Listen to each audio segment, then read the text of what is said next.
반갑습니다, 여러분. 한의사 케빈입니다.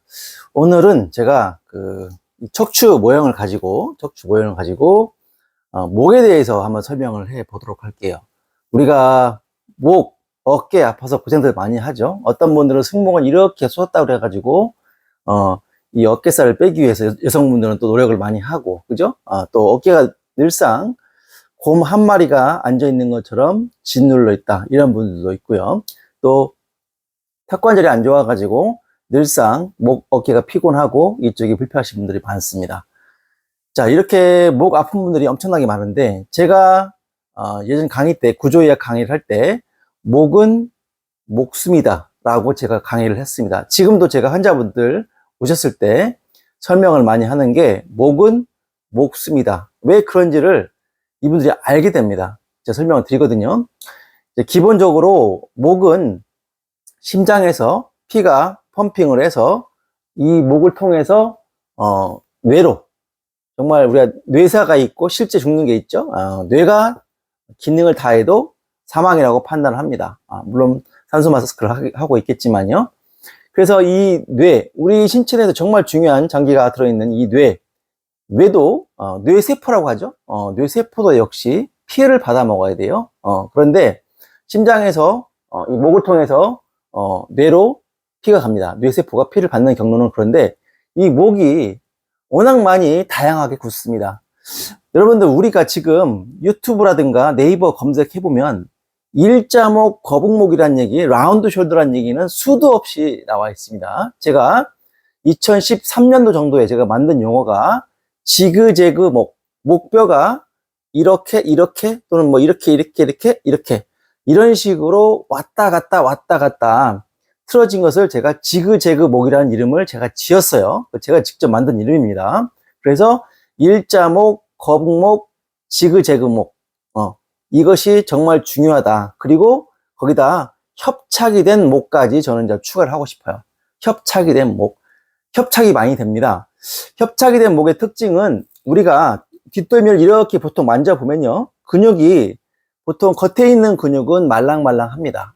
대부분의 경우는 그래요. 그런데 협착이 되신 분들은요, 만지는 순간 우리가 이만한 기둥을 가지고 있는 나무를 겉에서 만진 느낌이 딱 듭니다.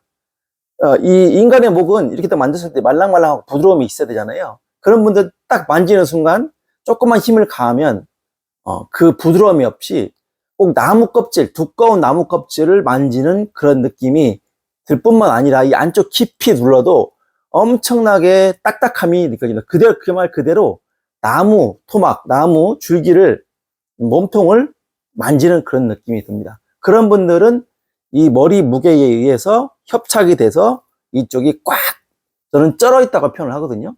여기에 이제 그 세로로 된 긴 줄이 있는 거 이렇게 만져보면 튕겨집니다.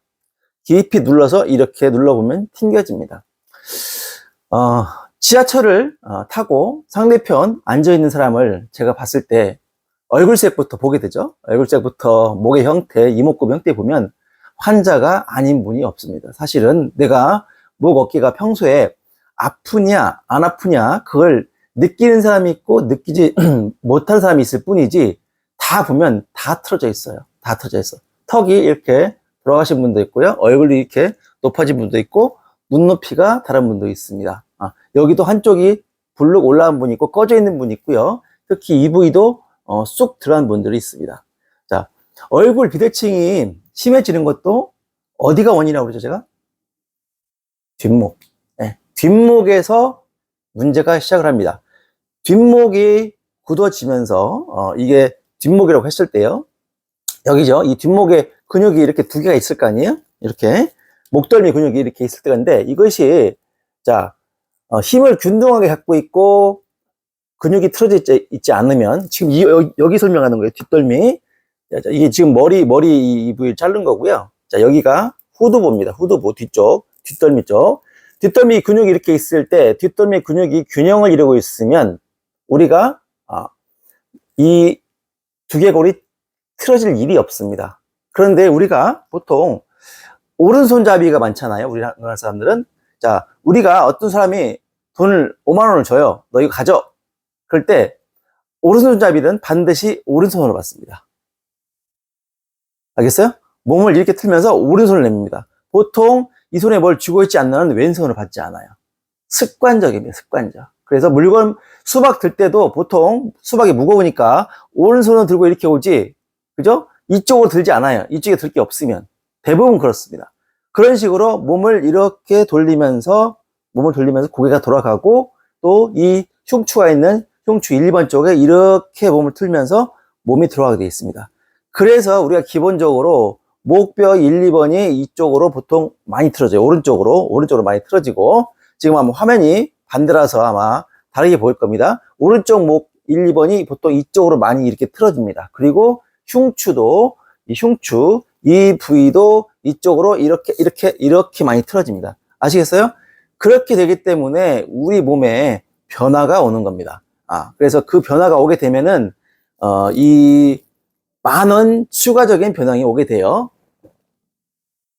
네, 밖에 오늘 공항 항공기 훈련이 있는지 좀 시끄러워서 문을 닫았습니다. 자, 그래서 오른손을 쓰기 때문에 이렇게 몸이 틀어질 수밖에 없다. 그리고 여러분들 내 몸에 체형 균형이 틀어지는 이유는 뭐냐면 내 몸에 오장육부 장기가 좌우가 같지 않습니다. 우리가 폐는 균등하게 이렇게 두 개가 있죠. 하지만 간은 이쪽에, 자, 이쪽 화면에 보시는 지금 화면이 바뀌어서 이쪽 오른쪽에 간이 있죠. 이쪽에 위장이 있습니다. 췌장이 있습니다. 그래서 대칭이 안 맞습니다. 그래서 이것에 의해서 오장육부는 여기 있는 이 뼈와 이렇게 연결돼서 이렇게 여기 매달린 사과처럼 가지가 이렇게 나오고 사과가 달렸듯이 사과처럼 위장과 간, 폐들이 달려 있습니다. 그래서 한쪽이, 간이 무게가 무겁기 때문에 한쪽이 이렇게 또 틀어질 수가 있습니다. 신장은 양쪽에 있죠. 좌우에 있는 거는 그나마 괜찮은데 이제 이 오장육부의 무게로 인해서 또 체형적인 변화가 옵니다. 문제는 이제 여러분들이 일자목, 거북목, 지그재그목, 협착목을 여러분들 평소에 구분할 수 있는 능력이 많이 없다는 얘기죠. 제 영상을 구조의학부터 이번에 올린 목아파 10몇 건까지 쭉 보신 분들은 이제 남의 목을 볼 수 있는 눈이 생겼다고 얘기를 해요. 앞에 있는 분 볼 때, 또 정면에 있는 분 볼 때 목 틀어진 게 보이더라. 이분들은 엄청난 실력을 가지신 거예요. 그런 능력을 가지신 분은 80억 명 중에 제가 봤을 때는 10,000명이 안 될 겁니다. 의료인 포함해서. 그래서 그 능력을 가지신 거는 정말 대단한 능력을 가졌다고 제가 박수를 쳐드릴 수가 있습니다. 왜냐하면 우리가 일자목, 거북목에서 목에 대한 공부가 끝나면 안 됩니다. 일자목, 거북목을 제가 또 뭐라고 했냐면 목은 목숨이다, 뒷목이 중요하다라고 얘기했지만 목은 목숨이다 하면서 일자목, 거북목을 암과 같이 생각해야 된다. 우리가 암 걸렸을 때면 난리를 치죠. 어제까지 술도 맛있게 먹고 새벽 3시에 자고 막 그랬어요. 그런데 오늘 병원에 갔더니 암이래요. 그러면 내 인생은 다 무너지죠. 망가지죠. 완전히 멘탈이 나가버리죠. 멘탈 붕괴가 옵니다. 그런데 병원에 갔는데 일자목인지 모르고 막 술 먹고 놀았어요. 그런데 갔더니 일자목이래요. 그럼 여러분 멘탈이 뭉개지고 막 이렇게 큰일 났다 이런 생각 하십니까? 안 하시죠? 거북목이 심해요. 응? 목이 많이 나왔어요. 목이 이렇게 틀어졌어요. 이런 얘기 들어도 여러분들 아무런 멘탈에 장애가 없습니다. 그런데 이것이 서서히 여러분을 병들게 하고 몸을 망가뜨리는 겁니다. 이미 본인이 일자목, 거북목이 있어서 내가 몸이 안 좋구나를 아시는 분도 있지만 모르는 분도 많단 말이죠. 여러분, 파킨슨, 그죠? 강직성 척추염, 그다음에 뭐 다발성 경화증 또는 치매 이런 분들이 목이 제대로 제 위치에 있는 분을 본 적이 있습니까? 여러분들 의사가 아니기 때문에 그런 환자를 많이 못 봤겠지만 단 한 명도 목이 제 위치에 있는 분이 없습니다. 여러분 나이 드신 분들 암에 걸릴래 차라리 치매에 걸릴래 어떤 거 걸릴래 하시면 대부분 차라리 암에 걸린다 그러세요. 치매가 그만큼 무섭잖아요. 치매의 시작은 일자목, 거북목, 라운드 숄더 협착입니다. 일자목, 거북목, 지그재그목 가지신 분들은 이제 치매가 올 수 있는 확률이 매우 높아집니다. 이 망할 이 스마트폰 때문에 이 스마트폰 보다가 이제 모든 병이 오는 거예요. 스마트폰이 아니고 그 스마트폰의 S가 스마트폰이 아니고 sick폰이다. sick. S-I-C-K. 병드는 폰이에요, 이게. 저도 이걸 2개나 가지고 있어서 맨날 보고 있지만, 이 망할 것을 버려야 됩니다. 이 sick폰. 정말 이 sick폰 때문에 스마트가 아니라 정말 병드는 폰이 되고 있어요. 이게 계속 이걸 보다 보면 결국 지하철 탔을 때 이거 안 보는 분 있습니까? 다 고개 숙이고 이거 하고 있잖아요. 아이들도 진짜 심각하고. 예. 그래서 일자목, 거북목은 목 디스크라든가 목 어깨 아픈 걸로 끝나지 않습니다. 절대 끝나지 않습니다. 여러분, 여기서 파생되는 질환을 제가 경추신경 증후군, 경추신경. 여러분들, 경추에 신경이 있습니다. 이렇게 신경이 나와요. 이 신경은 어디론가 분명히 가겠죠? 가서 신경의 역할을 합니다. 신경은 전기와 같은 역할을 한다고 그랬죠? 네, 그래서 우리가 또 이렇게 손을 움직이려면 이것도 전기가 지금 가고 있기 때문에 그래요. 피만 가는 게 아닙니다. 신경까지 가서 이것이 움직일 수가 있는. 신경마비 되면 어떻게 되죠? 손이 툭 떨어져 버리죠? 신경마비. 이거 신경마비 아니에요? 그죠? 네. 저 지금 보시면 이렇게 부항 자국이 많죠? 저도 이렇게 매일매일 관리를 합니다. 이거 하는데 2-3시간 동안 TV 보면서 넷플릭스 보면서 계속 관리했어요. 이렇게 의사인 저도 이렇게 열심히 관리하는데 여러분들 이렇게 열심히 관리하고 있는지 모르겠어요. 목부터 다 거의 저는 매일 할 정도로 오늘 또 일어나기 전에 머슬러 지압기로 아침에 일어난 게 오늘 갑자기 머리가 띵 한 거예요. 저도 그래서 잘못 잤나 하고 이렇게 고개를 돌려봤는데 머슬러를 한참 하고 나니까 지금 많이 풀렸습니다. 이렇게 관리를 여러분들 하셔야 돼요. 매일매일. 매일 쌓인 피로를 매일 풀지 않으면 결국 문제가 옵니다. 자, 여러분들 경추신경 증후군 얘기했지만 이 경추신경은 이렇게 상부 1, 2, 3번 1번 뼈 이게 지금 두개골이에요. 두개골 여러분 두개골 이게 골반이니까 이해 가시죠? 이렇게 해서 허리, 등, 목 이렇게 두개골이 되는 겁니다. 경추는 몇 개의 뼈가 있죠? 7개의 뼈가 있습니다. 7개의 뼈에서 8개의 신경이 나와요. 이렇게 하나, 둘, 셋, 넷, 다섯, 여섯, 일곱, 여덟. 왜 8개가 나오냐면 1번 밑에서 나오는 게 아니라 1번 위에서 또 하나 나와요. 그래서 총 8개입니다. 8개. 그런데 상부경추 3개는 이 머리 쪽으로 갑니다. 두피로해서 이렇게 올라갑니다. 또 이 하나가 그냥 하나로 끝나는 게 아니고 1, 2, 3번 얘네들이 서로 이렇게 같이 합쳐져요. 손잡고 다시 손을 잡습니다. 그래서 그 놈들이 또 복잡하게 해서 이쪽으로 올라가게 되어 있습니다. 얼굴까지 영향을 미칩니다. 그래서 이 상부경추는 뇌 쪽과 얼굴에 영향을 미치고요. 여기 4번, 5번, 6번, 7번, 8번 여기는 보통 이 어깨 이 부위를 중심으로 이걸 삥 둘러서 등까지 했을 때 그 부분 근육까지를 지배하고요. 또 여기를 또 자극하다 보면 하체까지도 갑니다. 그래서 이제 우리가 강원래 씨 같은 경우도 교통사고 나서 목에 다쳤을 때 하반신 마비가 오잖아요. 근데 목인데도 하체로도 신경이 간다. 이걸 아시면 되겠습니다. 자, 그래서 이제 제가 하고 싶은 말은 뭐냐면 일자목, 거북목, 협착목, 지그재그목이 있을 때 여러분들이 평소 이 모습을 상상하느냐 이 말이죠. 우리가 이 목을 봤을 때 그냥 목 피부라고 생각하지 이렇게 깊이 보지를 못하거든요. 자, 뭐냐면 이건 안목이에요. 안목인데 이 빨간 선이 지나가죠. 여기는 빨간 선이 없어요. 이 빨간 선이 뭡니까? 이게 바로 동맥입니다. 동맥. 앞에 있는 이 경동맥 2개는 지금 여기는 없죠. 이것이 바로 옆으로 올라가는 추골동맥입니다. 추골동맥. 제가 경추에 대해서 상당히 많은 연구를 했고 경추의 문제가 경추만의 문제가 아님을 이미 여러 번 말씀을 드렸습니다. 자, 보세요. 우리가 안목을 볼 때 사실 이런 모습을 상상할 수 있어야 됩니다. 진정한 의료인이 되고 목 아픈 거를 치료하기 위해서는 이 모습을 상상해야 됩니다. 여러분들이 내가 목이 아파요. 목이 좋지 않아요. 또 두통이 있어요. 어지럼증이 있어요. 브레인 포그가 있어요. 비염이 있어요. 눈이 안 좋아요. 녹내장이 있어요. 황반 변성이 있어요. 턱관절이 틀어져 있습니다. 그죠? 3차 신경통이 있어요. 이런 분들은 사실 이 모습, 내 앞모습을 봤을 때 이런 모습을 상상할 수가 있어야 됩니다. 왜냐? 이 부위가 전부 진단의 포인트가 되고 치료의 포인트가 되기 때문에 이걸 상상하지 않고 약만으로, 주사만으로, 침만으로, 혹은 마사지를 가지고 교정만으로 안 난다는 것을 알고 있어야 돼요. 여러분, 목, 어깨, 두통 때문에, 어지럼증 때문에 고통받는 분들 우리나라에 수백만 명입니다. 그런데 그분들이 제대로 답을 찾고 치료를 받고 있느냐?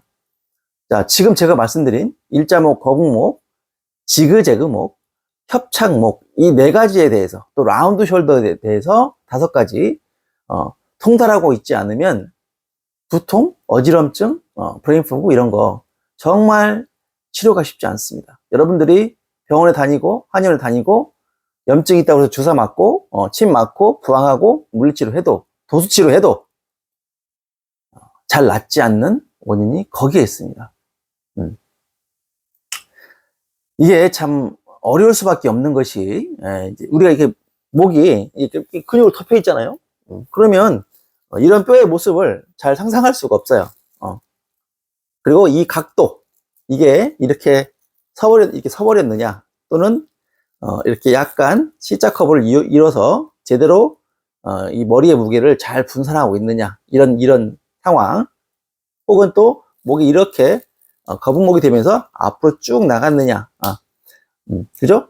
또 혹은 아까 얘기했듯이 나무 그 기둥을 잡았을 때 그 딱딱한 느낌, 그게 바로 협착인데요. 그 협착이 됐느냐, 이런 것들을 감별하는 것부터, 사실 여러분 보통 목 보면은 CT라든가 MRI 또는 엑스레이 보통 많이 찍죠. 엑스레이만 찍어도 사실 저는 많은 부분을 이제 볼 수가 있어요. 그런데 이제 의사분들이 엑스레이를 찍고도, 정형외과 의사분들이 엑스레이를 찍고도 이거 정상이다, 이 정도면 문제없다, 이렇게 하시는 분들이 저한테 와서는 저는 아파 죽겠는데 의사분들은 이런 목이 아플 수가 없다, 왜 아프다고 그러냐, 극히 정상이다, 이런 얘기를 저한테 호소하는 분들이 많습니다. 그래서 화가 나서 그 병원 다시는 안 가요, 이런 분들이 많습니다. 어제도 들었습니다. 어제도 들었습니다. 이제 그런 분들, 저는 신병을 충분히 이해하죠.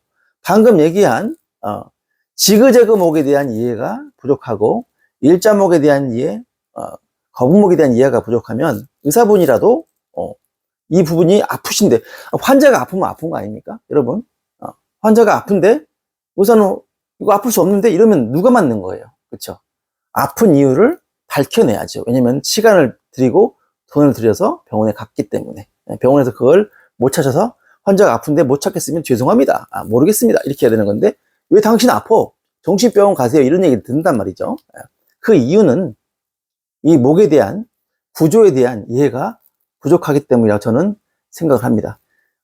말씀드리지만 저도 틀릴 수 있습니다. 제가 모든 환자를 다 100% 고칠 수가 없기 때문에 제가 분명히 못 고칠 부분도 있습니다. 제 이론에도 잘못이 있을 수 있음을 미리 말씀을 드리지만, 그래서 여러분들이 제 설명을 듣고 스스로 판단을 해보라는 거예요. 지금 하는 내용은 사실 그렇게 복잡하거나 어려운 내용은 아닙니다.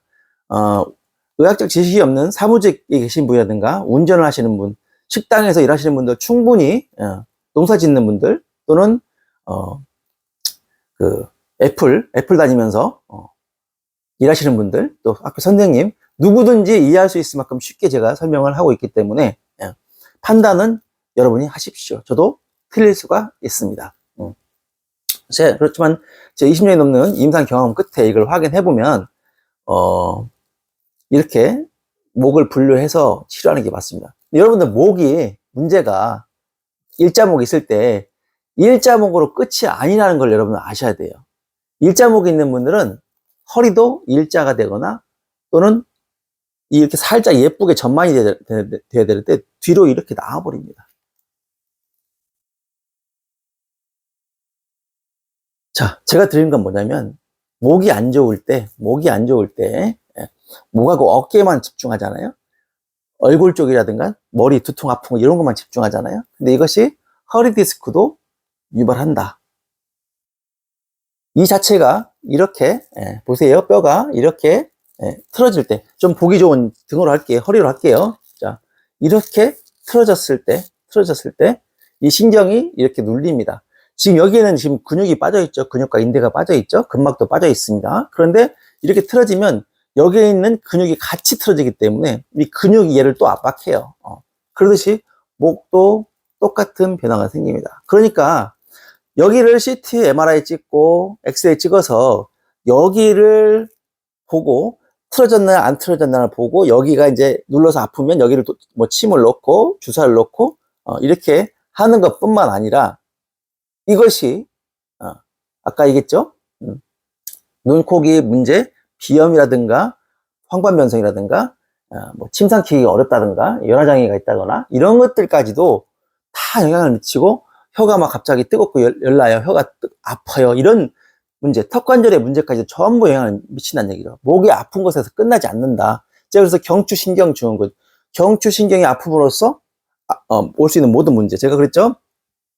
혈압도 올 수 있고, 치매도 올 수 있고, 파킨슨도 올 수 있고, 또 뭐, 우울증, 자율신경실조증, 미주신경실조증, 다 올 수 있습니다. 목은 그냥 목이 아니라는 걸 아셔야 돼요. 그래서 여기만 열심히 보다 보면 흉곽의 문제, 또 이 허리의 문제를 다 놓치는 경우가 있습니다. 여러분들 지금 의료인도 분명히 한의사라든가 의사 이런 분들도 제 영상을 보는 분이 있을 겁니다. 여러분들이 목이 아픈 환자가 왔을 때 또는 허리가 아픈 환자가 왔을 때 허리가 아파서 왔어요. 여러분 목 체크해 주십니까? 허리가 아픈데 이 환자 목을 체크한다. 목이 아픈데 허리를 체크한다.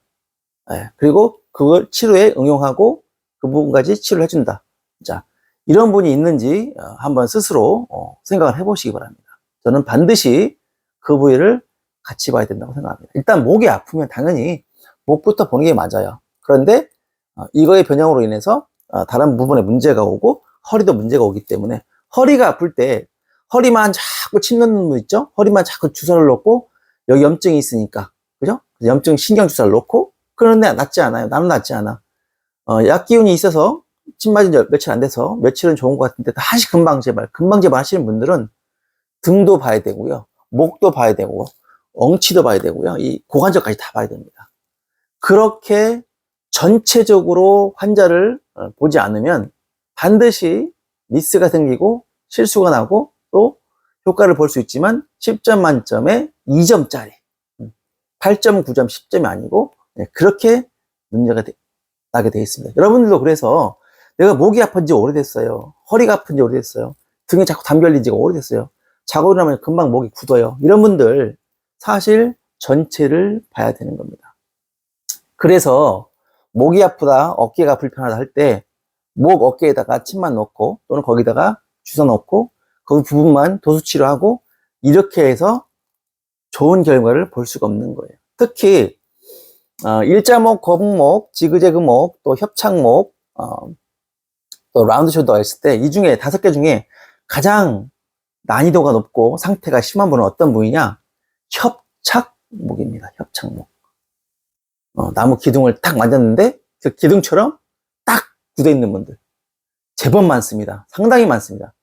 제가 봤을 때는 한의원에 오시는 분들 중에서 10분 중에 한두 분은 꼭 그런 분이 있습니다. 보면은 그리고 목이 오랫동안 아프신 분들 뭐 5년, 10년, 15년, 30년 이런 분들은 그냥 협착목이라고 보시면 돼요.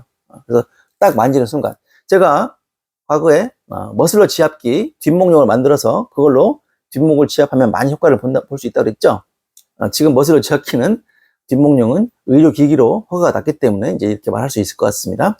그래서 뒷목이 되고 그걸 누워있으면 뒷목이 많이 편해진 걸 느꼈고 많은 분들이 댓글을 남겨주셔서 효과를 봤다 이렇게 말씀하셨어요.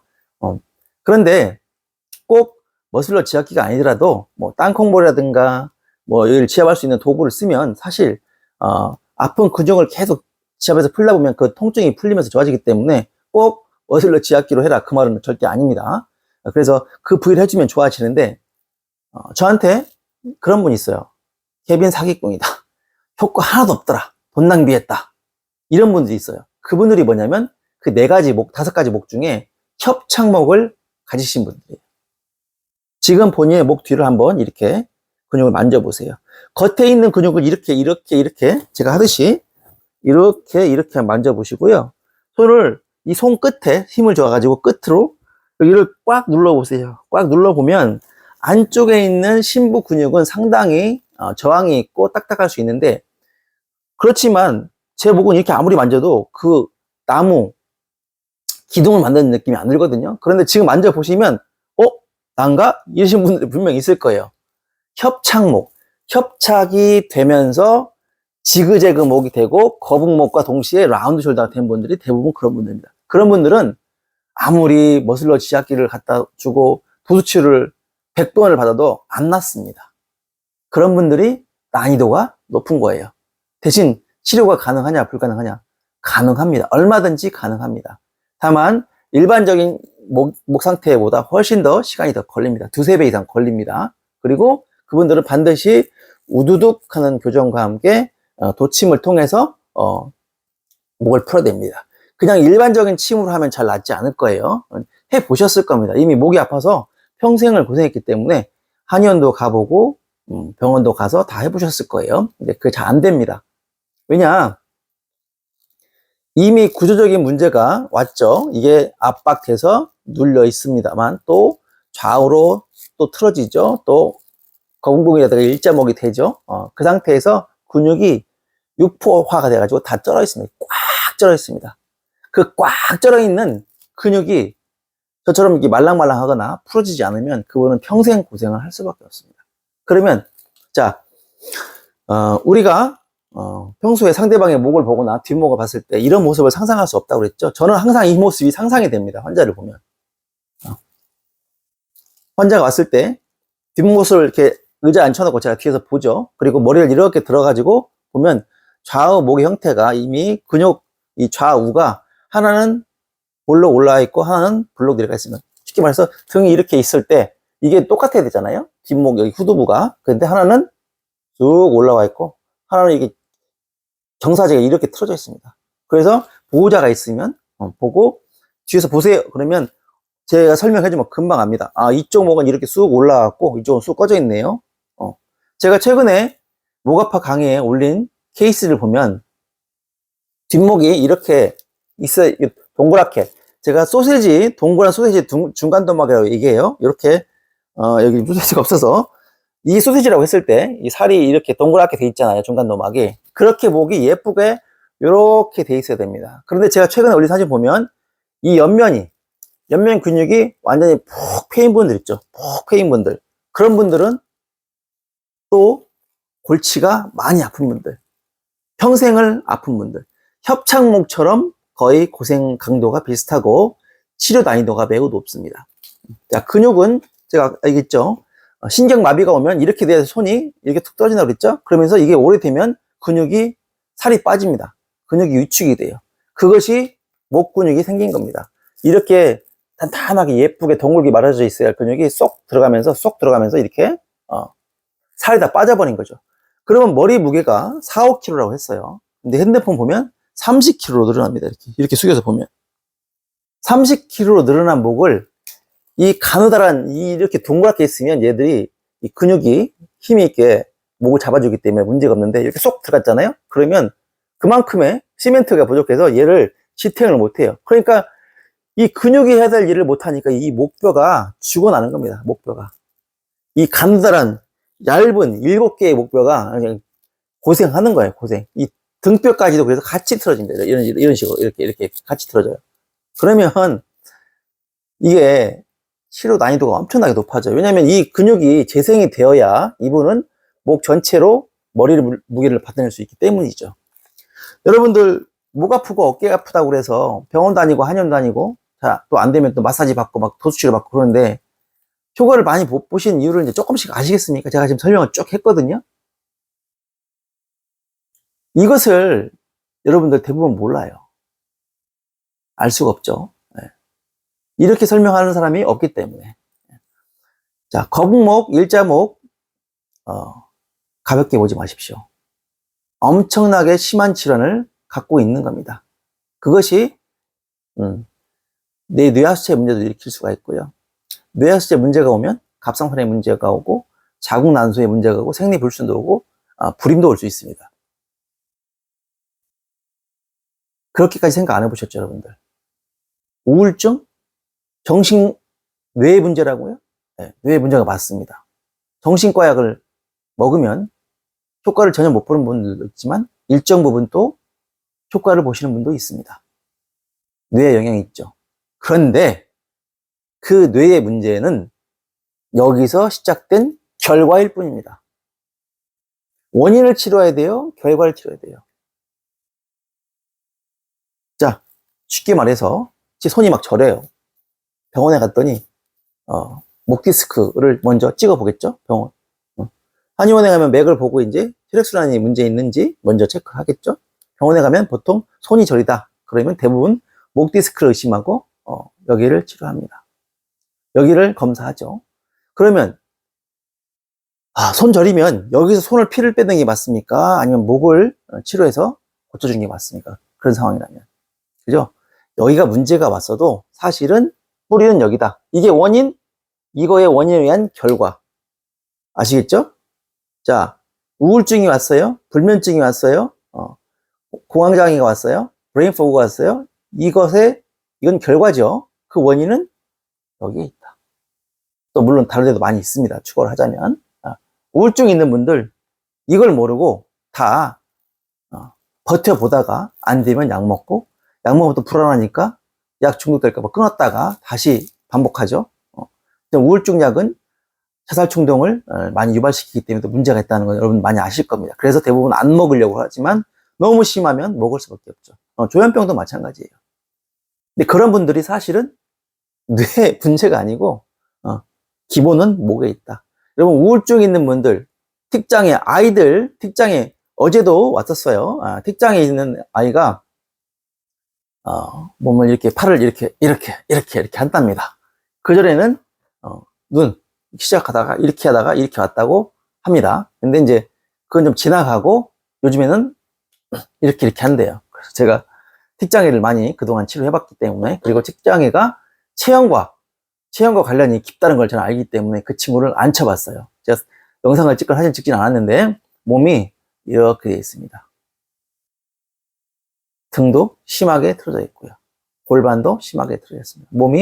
고개가 이렇게 딱 11자가 아니고 이렇게 기울었어요. 그다음에 등도 이렇게 기울었어요. 엄마 하시는 말씀이 쟤는 자세가 잘못돼가지고 자세를 바르게 하라고도 저렇게 몸을 꾸부정하고 하고 있다고 제가 그랬습니다. 10대 초반인 아이가 무슨 운동을 얼마나 심하게 했으며 술, 담배를 했겠습니까? 뭘 했겠습니까? 그런데 저게 틀어졌단 말이죠. 저것은 뭐냐? 아이 자체가 안 좋게 체형을 받고 태어난 거예요. 그분의 어머니를 치료했었는데 그분의 어머니가 바로 심하게 등이 틀어져 있습니다. 그래서 등을 탁탁탁 이렇게 가게 해보면 등을 쳤는데 등 여기를 한 3군데에서 탁탁탁 치면 다리가 움찔움찔, 엉덩이 포함해서 움찔움찔해요. 이거 제가 전에도 설명드렸습니다. 이거 아주 안 좋은 증상이다. 이 부위가 딱 들러붙어서 협착이 되고 틀어지면서 이 신경이 압박되어 있는 상태다. 그래서 거기를 치니까 퉁퉁퉁 칠 때마다 다리가 엉덩이 포함 다리가 흔들 하는 거죠. 안 좋은 겁니다. 매우 안 좋은 겁니다. 그분도 불편해서 힘든데 아이까지 이렇게 내려간 거죠. 그래서 그럼 어머니가 그럼 제 책임이네요. 그러시길래 어머니 책임 아닙니다. 어머니나 아버지도 안 좋으셨을 거예요. 그렇게 설명했죠. 그래서 오리궁뎅이를 가진 엄마가 오리궁뎅이를 가진 아들이나 딸을 낳는다라고 설명을 했어요. 그래서 교정을 해주니까 침은 무서워서 안 나오니까 우두둑 교정을 했죠. 전체를. 그랬더니 가벼워요. 되게 좋아요. 이렇게 얘기를 했습니다. 그래서 저는 특장애도 많이 고쳐봤고요. 특장애도 반드시 이렇게 몸이 틀어져 있는 것을 확인할 수가 있어요. 어린아이들 특장을 고생하면 이 성격이 이상하거나 뭐 정신사납다, ADHD, 부산하다 이렇게만 하지 마시고 부산한 경우는 보통은 심장 기능이 떨어져 있거나 간 기능이 떨어져 있을 경우에 많이 그렇습니다. 그래서 그 부위를 이렇게 치료해주면 많이 좋아집니다. 그래서 특장애로 혹시 고생하고 있는 아이들이 있다면 한번 방문하십시오. 마찬가지로 그래서 이 목은 정말 목숨이라고 할 수 있을 정도로 다양하게 문제를 일으켜요. 정신과 질환까지도 이 목에서 올 수 있다.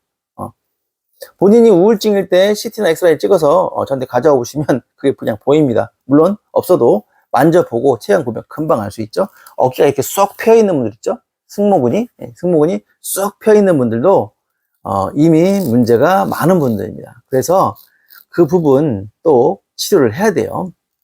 자, 이쪽이 푹 패인 건 경추 4, 5번이 틀어지면서 이 노란 신경을 압박해서 이 신경이 지배하는 상부승모근 근육이 죽었다. 이렇게 보시면 됩니다. 물론 4, 5번만은 아니에요. 다른 것도 영향이 있습니다. 그래서 그걸 아셔야 되고, 이제는 제가 전반적으로 이렇게 설명을 드렸는데, 이 목뼈 내에서도 사실 이 목뼈 하나하나가 엄청 디테일이 있습니다. 디테일. 이 디테일을 제대로 알고 있어야 목 디스크뿐만 아니라 이제 뭐 후종인대 골화증 같은 것들, 뭐 척수 경숙증 그런 것들까지 이제 전부 다 제대로 치료를 할 수가 있죠. 그래서 일자목 거북목은 보통 우두둑 교정을 하면서 이제 고치는데, 제가 항상 그랬죠. 일자목 거북목을 목만 보면은 하수다. 이 목의 문제는 사실 이 흉추에서 많이 온다. 흉추가 틀어지면서, 이게 여기는 갈비뼈가 지금 생겼다 있죠. 갈비뼈가 이렇게 흉곽이니까 갈비뼈가 이렇게 틀어지면, 그러니까 척추가 아까 얘기했죠. 오른손잡이는 오른손잡기 때문에 이렇게 잡다 보면 이 등이, 그죠? 이 등이 이렇게 틀어질 수밖에 없다. 이해하시죠? 이거 의학입니까? 상식입니까? 저는 의학을 상식처럼 쉽게 풀어주고 있습니다. 그래서 이렇게 잡을 때 이렇게 등이 자꾸 돌아가단 말이죠. 이것을 수십 년 하다 보면 이쪽이 틀어져요. 이게 틀어졌을 때 척추가 반드시 이렇게 있으면 반드시 목이 올라가겠죠? 이게 틀어지면 이 뼈와 뼈는 다 이렇게 보면은 여러분들 관절, 윗뼈와 아랫뼈가 이렇게 관절로 돼 있어서 이놈이 자꾸 돌리면 윗뼈도 같이 틀어지게 돼 있어요. 그러니까 자, 이만한 등치의 시멘트가 이렇게 휘면 목뼈는, 이 가는 목뼈는 틀어질 수밖에 없다고 그랬어요. 그래서 등이 3D로 틀어지기 때문에 자, 좌우로 틀어지면 좌우의 변형을 만들죠. 자, 등이 일자등이 되거나, 그죠? 벌써 그냥 이거 하다 보니까 바로 일자목이 돼버렸네요. 자, 거북목이 되면 등이 되면 거북목이 됩니다. 그런데 여기서도 또 엄청난 변화가 있어요, 여러분들. 여기가 심한 분들은 이렇게 버섯증후이라고 해가지고 이 등 여기가 볼록 올라오죠. 이렇게 볼록 올라오는데, 볼록 올라오면서 계속 볼록으로 쑥 내려가신 분이 있는 반면에, 여기만 또 볼록 올라오고 여긴 또 쑥 들어간 분도 있어요. 이렇게 이런 식으로 정말 다양한 변이 있습니다. 이 상태에서 또 좌우로 지그재그 이런 것을 다 하나하나 파악하고 여러분들은 치료받고 있나요? 이런 것들이 도수치료로 사실 치료가 쉽지 않습니다. 왜냐하면 저한테 이제 도수치료 받고 오시는 분들이 많이 있죠. 실손보험이 되기 때문에 많은 분들이 한 10,000원 정도 내고 15만원, 20만원 하는 도수치료를 많이들 받고 옵니다. 또 뭐 한방병원에 입원했다가 양방병원에 입원해서 많이 받고 오시는데, 저 한 6개월 받았어요. 또는 뭐 한 30회 받았어요 하시는 분들 와서 보면은 받았나요? 할 정도로 아무런 이 체형에 이게 변화가 모르겠어요. 더 심해졌는데 그만큼 해서 그만큼 좋아진 건지, 이게 해도 변화가 없는지. 저도 사실 도수치료를 받으러 여러 번 병원에 다닌 적이 있습니다. 예. 그런데 이제 도수치료는 이건 좋고 이건 한계가 있구나, 그런 걸 가서 받아보면 느끼게 돼요. 저는 뭐 워낙 인체를 오랫동안 만져봤기 때문에 제가 받아보면서도 금방 알 수가 있습니다. 그래서 도수치료의 한계가 분명히 있다는 것도 이제 알고 있죠. 물론 제가 하는 치료도 분명히 한계가 있습니다. 잘못된 부분이 있을 수도 있고요. 예, 그 부분은 같이 말씀을 드리고, 그래서 이제 목이 이제 고개가 안 들어가는 분도 있고요. 그죠? 뭐 이 자세가 안 되는 분들도 있죠. 등 이제 고개가 이만큼밖에 안 넘어가요. 이런 분도 있습니다. 그죠? 이런 다양한 변화가 이 목뼈를 보면 그대로 드러납니다. 그대로 드러나요. 그래서 여러분들 이렇게 다양한 변화가 있을 때 근육에다가만 주사 넣고 근육 위안제 먹고, 또는 근육에다만 침 넣고 피 빼고 이렇게 물리치료하고, 이런 것들이 한계가 있다는 것을 목, 어깨가 아픈 지 오래되신 분들은 아실 겁니다. 자, 이분이 예를 들어서 협착목이 있고요, 지그재그 목이 있고, 등이 이렇게 됐고, 또 목이 이렇게 앞으로 거북목이 됐고, 또 등이 이렇게 곱사처럼 굽었어요. 그 상태에서 틀어졌어요. 자, 이렇게 된 상태를 여러분 주사나 침이나 부항으로만 잡을 수 있을까요? 도움이 됩니다. 분명히. 저는 항상 여러분들이 10점 만점에 8.9점, 10점짜리 치료를 받기를 희망드립니다. 그런데 이렇게 많이 틀어진 목, 협착이 심한 목들은요, 근육만 해서는 안 돼요. 뼈를 잡아야 됩니다. 우리가 수없이 많은 물리치료사분들, 또 PT나 이런 거 하시는 분들이 이 근육에 대해 설명을 많이 하고, 여기 뭐 두방향근, 아니죠. 두방극근, 두판상근, 뭐, 여기 또, 뭐, 능형근, 상부승모근, 하부승모 설명하면서 하시는데, 제가 보고 있으면 좀 답답합니다. 왜냐면, 근육만으로 보면 너무나 미스가 많이 생깁니다. 저도 처음에 대학을 졸업하고, MPS라는 침법을 배웠어요. MPS. 그게 근막침이에요, 근막. 근육과 근육을 공부하고 근막을 치료하는 방법입니다. 보통 전통적인 한약 치료 방법은 경혈점에 놓죠. 뭐 합폭이나 태충, 족삼 이런 데 놓지 직접 여기다 이렇게 놓질 않아요. 그래서 대학 때는 그런 방법을 몰랐다가 대학을 졸업하고 나서 한의원 오픈하고 초기 때 MPS라는 치법을 전주에 가서 따로 돈을 150만 원 들여서 배웠습니다. 그걸 쓰니까 너무 효과가 좋은 거예요. 기존의 한의학 방식으로만 치료했던 그 치료법 쓰다가 MPS 쓰니까 근육을 풀으니까 너무 효과가 좋아서 정말 한 5년 정도는 진짜 MPS구나, 다른 건 쓸 필요 없다 이렇게 생각할 정도로 열심히 썼는데 관계가 또 5년 후부터 오면서 그렇지는 항상 제 한의원에 제 난이도에 맞는 분들이 옵니다. 제 실력이 늘어나면 또 제가 못 고치던 분들을 고치게 되면서 실력이 늘어나죠. 그러면서 자꾸 심한 분들 와요. 그러다가 이런 목이 오신 분들은 아무리 MPS로 침을 넣고 해도 낫질 않습니다. 그리고 제가 중간에 왜 이렇게 목 디스크는 안 낫는 거야 해서 배운 것이 이 도침. 도침은 일반 침과 다르게 침끝이 칼처럼 되어 있다고 그랬어요. 침끝이 쇠젓가락 보면 이렇게 네모지잖아요. 그렇게 그 네모진 부분을 잘 갈아서, 뼈 쪽에 갈아서 그걸 쓰는 방법입니다. 도침에 대해서도 한번 따로 설명을 드릴 거예요. 도침이 요즘에는 좀 가는 게 나와서 치료 효과는 원래 0.5mm 두께보다는 좀 떨어지지만, 효과는 떨어지지만 그래도 통증이 한 50% 정도 줄어서 웬만한 분들 잘 맞을 수 있습니다. 그래서 그걸로 좀 쓰거든요. 이제 그 도침을 쓰게 되고, 도침을 배울 때는 제가 그것이 목 디스크, 허리 디스크 잘 낫는다고 해서 배웠어요. 그런데 해보니까 10명 중에 1명밖에 효과를 못 보고 나머지는 나중에 수술하고 그런 걸 보고 이거 도침도 아니네.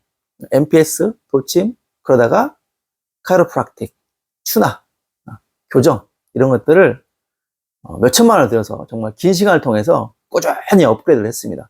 미국 카이로프락트를 만나기도 하고 한국 카이로프락트를 만나기도 하고 전골요법이라 하는 거, 또 망치 교정, 뭐 다양한 방법을 통해서 수도 없이 많은 한 8가지 이상 배운 것 같습니다. 시중에 있는 것들 다 방법을 배워서 종합을 해서 지금 제가 우두둑 교정을 하고 있는데, 이것이 도침을 했을 때 좋아진다고 배웠는데 해보니까 낫질 않더라.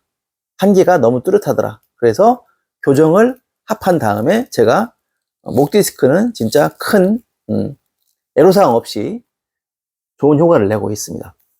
허리 디스크도 마찬가지예요. 허리 디스크도 절대 도침만으로 나을 수가 없다고 저는 주장합니다. 그렇게 생각하고 있고요. 실제로 제 실력이 부족해서 그럴 수도 있습니다만 해보니까 이렇게 여기도 수없이 많은 변형이 생깁니다. 이렇게 더 심하게 해서 전방 전이증이 와서 허리가 이렇게 꺾인 분들, 척추가 분리된 분도 있죠. 또 골반이 심하게 좌우로 틀어진 분도 많이 있고, 그죠? 이 천골이 이렇게 서버린 분도 있고, 천골이 좌우로 틀어진 경우도 있고, 일자로 이렇게 서서 허리에 힘을 못 주는 분도 있죠.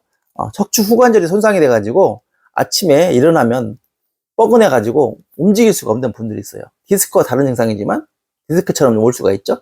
이런 분들 있을 때 도침만 가지고는 안 되더라. 그래서 마사지 갖고 또 안 됩니다. 왜냐하면 척추, 이 뼈와 뼈 사이에 붙어 있는 이런 관절 자체에 문제가 오는 것은 그 해당 부위를 직접 도침을 하거나 뭐 신경 주사를 놔야 되겠죠.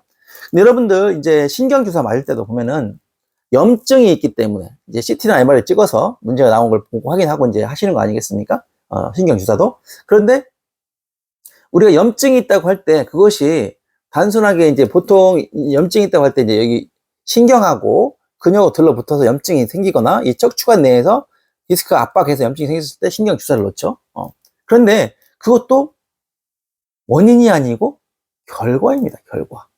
자, 원인과 결과를 반드시 구분을 해야 10점 만점에 8, 9, 10점치를 할 수 있다고 그랬죠. 그러면 이것이 그러면 왜 신경 염증이 왔느냐를 한 번 더 우리가 생각해야 돼요. 신경 주사를 맞기 전에 그러면 신경 염증이 왜 왔어요? 그러면 이제 디스크가 밀려서 터져가지고 신경이 손상돼서 그렇다. 그럼 왜 터진 건데요? 라고 물어봐야 됩니다.